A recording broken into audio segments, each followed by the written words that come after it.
Salim Zanzibar, nuru imani yako. Tafadhali subscribe, share na like.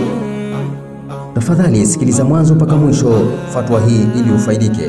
Shukran jazila. Muulizaji anasema, je, sheria yanamruhusu mtu kumchunguza mume au mke ikitokezea kuwa na wasiwasi anafanya machafu, ima kwa kuambiwa au kwa kuona mabadiliko ya kitabia? Na pia atakayemchunguza mke au mume kwa kuichukua simu yake baada ya kupata wasiwasi naye akakuta kuna mtu anawasiliana naye na wanafika kurushiana picha, je, ipi hukumu yake katika dini?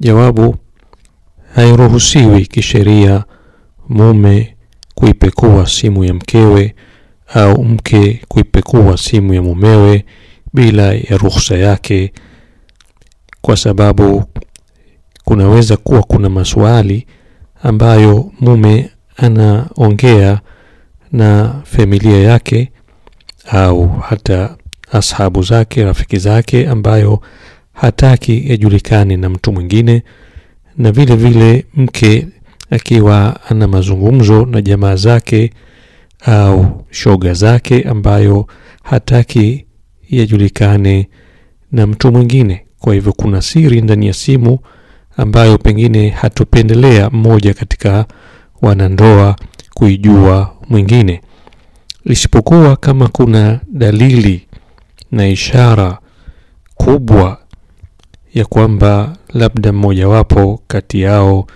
anafanya machafu, kama hivyo ilivyokuja katika swali. Ikiwa ipo dalili kubwa inayoonyesha hivyo, sio kuwa na wasiwasi tu, basi katika hali hiyo inaweza kumfalia kuangalia.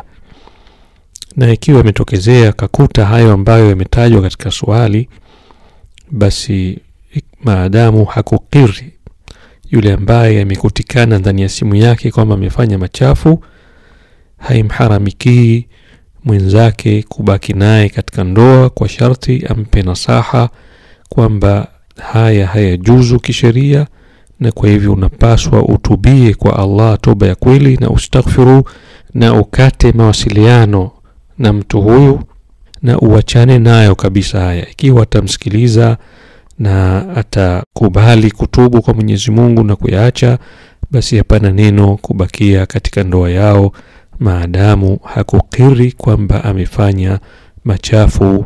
Wallahu aalam.